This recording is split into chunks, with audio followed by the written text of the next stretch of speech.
भक्तगणों, आज आपको रामचरितमानस लंका कांड का अगला भाग चौपाई में राम कथा सुनाऊंगा और इसको ध्यान पर सुने और चैनल को लाइक सब्सक्राइब जरूर करें। कथा सुनिए। मुखिया जे पावही ते पद गए प्रभात चलाए, कहे विभीषण तिनके नाम देख राम तिन्हो निर्धाम। जिन बड़े बड़े मुखिया प्रधान सेनापतियों को पकड़ पाते हैं, उनके पैर पकड़कर उन्हें प्रभु के पास फेंक देते हैं। विभीषण जी उनके नाम बतलाते हैं और श्री राम जी उन्हें भी अपना धाम परम पद दे देते हैं। खल मनु जादय दिया मीश भोगी, पावेंगे जागी। ओम राम मिगज दय कर नागर, भैर भाव सुविरत बोए निजर। ब्राह्मणों का मांस खाने वाले ये नर भोजी दुष्ट राक्षस भी वह परम गति पाते हैं जिनकी योगी भी याचना किया करते हैं, परंतु सहज में नहीं पाते। शिव जी कहते हैं, उमा, श्री राम जी बड़े ही कोमल हृदय और करुणा की खान है। वे सोचते हैं कि राक्षस मुझे बैर भाव से ही सही समरण तो करते हैं। दे पर मैं गति सोचिए जानी, ऐसा करे बाल गानी। ऐसा पर्व सुनी न भजई भर्म त्यागी, नरमति मंद दे परम भागी। ऐसा हृदय में जानकर वे उन्हें परम गति मोक्ष देते हैं। हे भवानी, कहो तो ऐसे कृपालु कौन है? प्रभु का ऐसा स्वभाव सुनकर भी जो मनुष्य भर्म त्याग कर उनका भजन नहीं करते, वे अत्यंत मंद बुद्धि और परम भाग्यहीन है। अंगद हनुमंत किन्ह दीर्घ लंका दो कवि सो कैसे, महाराज जन दये मंदर जैसे। श्री राम जी ने कहा कि अंगद और हनुमान किले में घुस गए हैं। दोनों बानर लंका में विध्वंस करते ऐसे शोभा देते हैं जैसे दो मंदराचल समुद्र को मथ रहे हों। भुज बल बुदलो दलमली देगे दिवस कर, कूदे जुगल विगत सर्व आए जो भगवान। भुजाओं के बल से शत्रु की सेना को कुचलकर और मसलकर फिर दिन का अंत होता देखकर हनुमान और अंगद दोनों कूद पड़े और सर्व थकावट रहित होकर वहां आ गए जहां भगवान श्री राम जी थे। प्रभु पदय कमल शीस नाये, देख सुबड रघुपति मन भाए। राम कृपा कर जगल निहारे, भय विगत सर परम सुखारे। उन्होंने प्रभु के चरण कमलों में सिर नवाए। उत्तम योद्धाओं को देखकर श्री रघुनाथ जी मन में बहुत प्रश्न हुए। श्री राम जी ने कृपा करके दोनों को देखा, जिससे वे सर्वरहित और परम सुखी हो गए। गए जानी अंगद हनुमान, फिर भाल अमर नाना। जादू दान पर दस बल पाए, धाय करे दस शीश दुहाई। अंगद और हनुमान को गर्भ जानकर सभी भालू और बानर भी लौट पड़े। राक्षसों के परदोष सायंकाल का स्मरण पाकर रावण की दुहाई देते हुए बानरों पर धावा किया। निश्चर जन देगे कवि फेरे, जह तह कट कटाए बड़ भीरे। दो दल पर बल विचारे विचारे, लड़त सुबट नहीं मां नहीं हारी। राक्षसों से नाम आदि देकर वानर लौट पड़ी और वे योद्धा जहां तहां कटकटाकर भिड़ गए। दोनों ही दल बड़े बलवान हैं। योद्धा ललकार ललकार कर लड़ते हैं, कोई हार नहीं मानते। महावीर निश्चर सब कारे, नाना बरन वाले मुख भारे।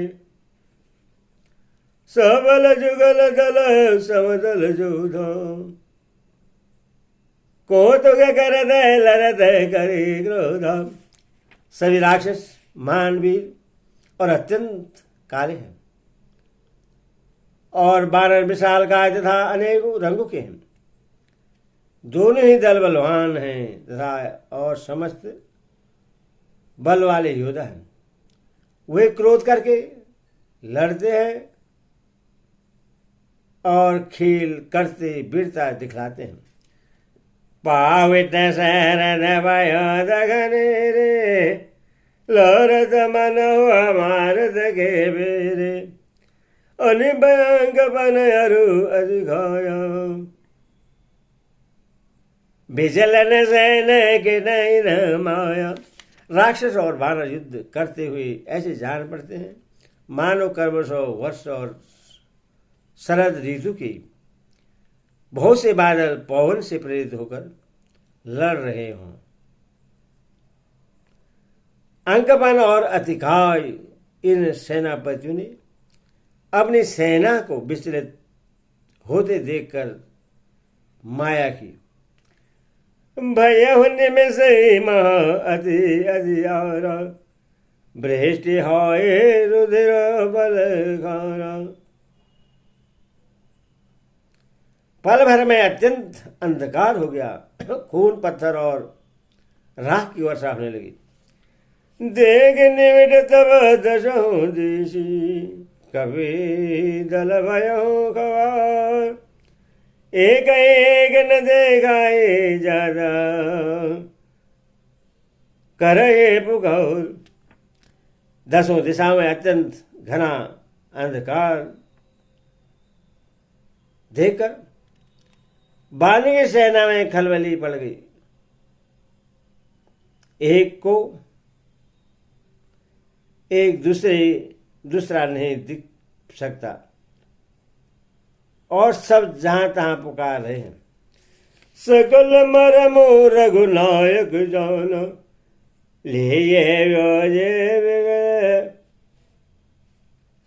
सकल मरमो रघुनायक जाना, ले बोले अंगद समझान सब गई समझावा।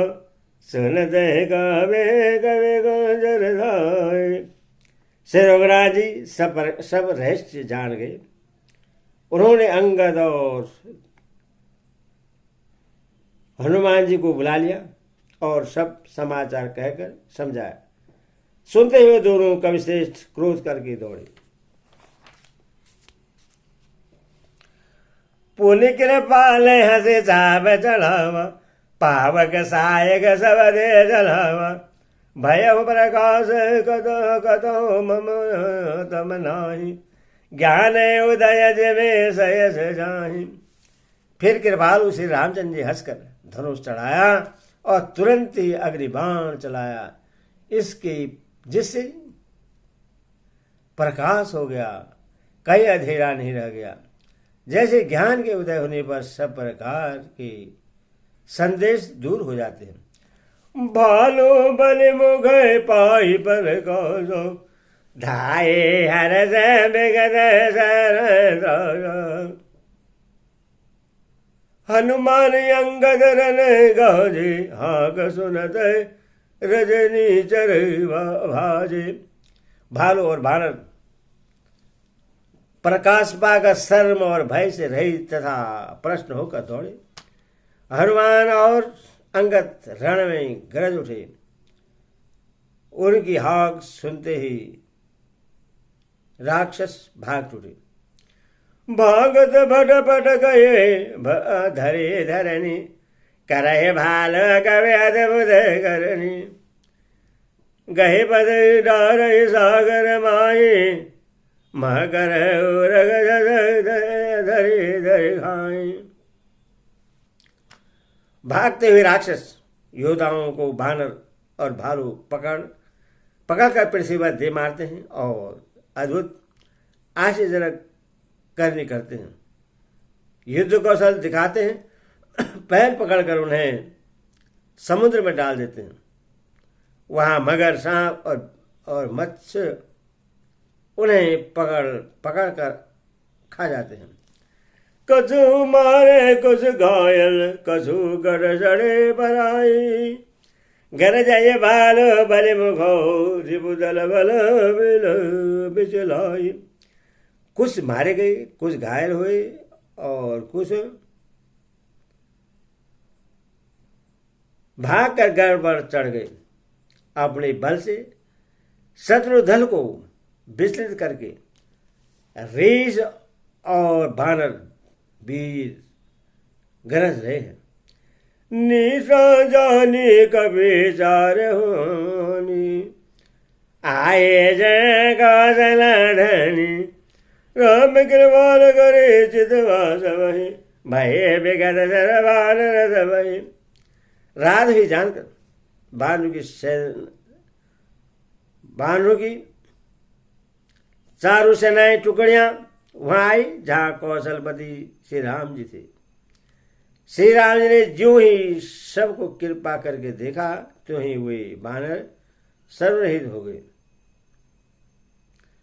वहां दशानन सजीव है गौरी, सब सन जे मारे। आध कटक कभी न संघौर, कहूँ बेगे बिछोर। कहा लंका में रावण ने मंत्रियों को बुलाया और जो योद्धा मारे गए थे उन सबको सबसे बताया। उसने कहा बानरों ने आधी सेना का सार कर दिया। अब शीघ्र बताओ क्या विचार, क्या उपाय करना चाहिए। माल्यवंत दे जरन साजर, रावण माधु पिता मंत्री वर। भोला बजर निधि यदि पावन, सुनहु तात गज मोर सिखावन। माल्यवंत नाम का एक अत्यंत बुढ़ा राक्षस था।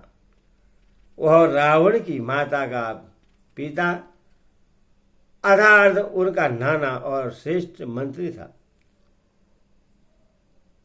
वह अत्यंत पवित्र निधि के वचन बोला, हितात कुछ मेरी सीख भी सुनो। जब ते तुम सीता हरियाणी, असगन हाय न जाए बगानी। वेद पुराण जासो जसो गायो, राम विमुख गाओ न सुख पायो।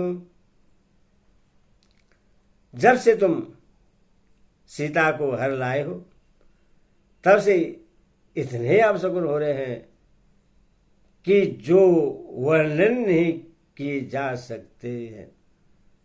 वेद पुराण में जिनका यश गाया है उन श्री राम से विमुख होकर किसी ने सुख नहीं पाया।